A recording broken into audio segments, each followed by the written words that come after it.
So, for starters, I got the new Azul in here. Brilliant models. Nice and all good. Compiles and runs. Alright, I should not have cleared my everything before doing this again. Okay, so, we should get into more interesting stuff. So, this first up with the game stuff, I am not exactly sure what all is not going to cover in the class and what is. A few of the obvious ones, I need to do the actual game logic for the documentation, the UI, wait, sorry. Engine first. Oh, okay. Yeah, I put it here because I'm going to probably do this in a phase of my personal project. Sorry. Blanking really hard. And then game logic. And topics covered in class. I'm not exactly sure what all this is, and I imagine at the end of the quarter you're going to give us the doc of what all we need. So I'm not all too concerned with that one. Aside from documentation. That needs to be way more. So, my tool. For starters, I don't know the name of this. Like the name of this technique. I've tried searching a little bit, but I kept running onto like adjacent topics and not actually this one. So my proposal is 6 phases? Yeah, 6 phases.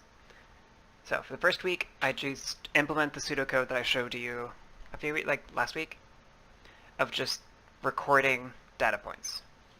It's going to be a completely single thread at this point, and I just sample all the data points at X interval or at a single event. That's just going to be a matter of getting the framework started. That one's not too hard, just going to be a lot of legwork. And then the week after that, I want to do the offloading to Excel. This one I don't think is going to be hard, but these two parts of like scraping data and saving data are going to expose weaknesses in each other, so I want these back to back. So, once I have those two squared away, I'm going to move to backing up to my engine. I'm going to add a really, really primitive 2D button class. It's not going to be like what Alexis was talking about. I just want this tool for what I'm going to do later. So I'm going to add it to the engine just as an extra nice little feature that I'm going to be using in phase 4. Which is now when I'm displaying the data on the screen, they're going to have little buttons based on them. Like, so if you have a float, there'll be 3 buttons underneath it. That's going to be like the min, the max, and the average. And if you click them, it'll change which one's being currently displayed. Things like that. That's my current idea. I need way more options to make this truly a compelling feature. I haven't figured it out, but that's a really good starting point. I figure like you say like number of bullets in the enemy pool. Then you could just click at runtime, like just click like average, min, and max, and you can see the number of bullets that are in the pool versus in the scene. That could be kind of useful for debugging. But the big guy that I am most intrigued by is making sure that these two work. The single logged value and the Excel file, because I liked how this tool essentially enables designers.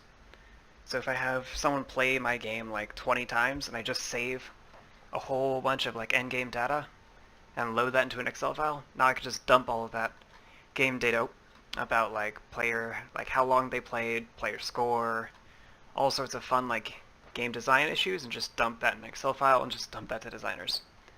So that's another reason why I love your Excel solution, is it allows me to just pass it off to programmers or non-programmers. And it's super generic and everyone knows what it is. This one is probably the one I'm most unsure of where to go with. I need more ideas to make this really interesting. For now, these 3 I think are going to be kind of cool, but really only useful for a programmer who's like trying to look at issues of things being spawned not enough or too much. And then so now we get to the multi-threading phase. This first one's going to be really easy. I'm just going to spawn, if I hit some threshold, I spawn a little offloader thread. He runs, and he'll just start offloading the data as I'm going through.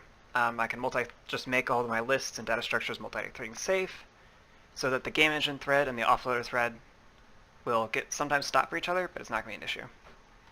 And then like at the end of the game, if the offloader thread exists, the engine will just let him go. If he doesn't, the engine will offload all the data. And this is phase 6, where I fully break off all of this logic, the data scraping, into its own thread. So we'll essentially have the engine thread, the offloader thread, who may or may not exist, depending if you hit that threshold, and the data scraper thread. And this is the guy that scares me. I believe I've hit all the major problems in my conversations here, but I lack all the experience and knowledge to fully know this. Know if I figured everyone out. So I only really want to tempt this guy if I have like 2-3 weeks at the end of the quarter. Just because this one I could easily just break everything because of this. Normally when you make different threads, you could just say like, hey, you're in charge of this memory, you go. You're in charge of this memory, you go. Problem is the data scraper is concerned about memory that is owned by the engine thread. And navigating that ownership issue, I'm a little concerned about. I don't know how to like create that architecture correctly. I have some ideas about putting the mutex around the update loop, but I don't like that idea, because if the game engine comes up to the update and the data scraper thread is currently using it, it is going to block the engine thread. And I don't want to block the engine thread at any time. And I don't know how to do that in a way where they won't get in each other's way. Which I don't know if this is going to be a huge problem, considering the data scraper is going to be really quick and really fairly painless, and anytime he does block him, it's only going to be for short periods of time, but that issue, I can see that breaking things down, because that's going to start messing with timing. And I think I'm going to have essentially a command structure, a command pattern for the communication between these two. That should work fairly straightforward. That's just a matter of making a multi-threaded safe list, and then mutexing around the update to prevent partial reads or any sort of shenanigans where two people try to access the same memory location. I don't know. I don't know if this is going to be a huge problem, but if we get to the end of the quarter and I only have like 1 week left, I might ask for a different idea. I'd love to attempt this guy, but this one, if there's a distinct possibility that I might crash and burn on.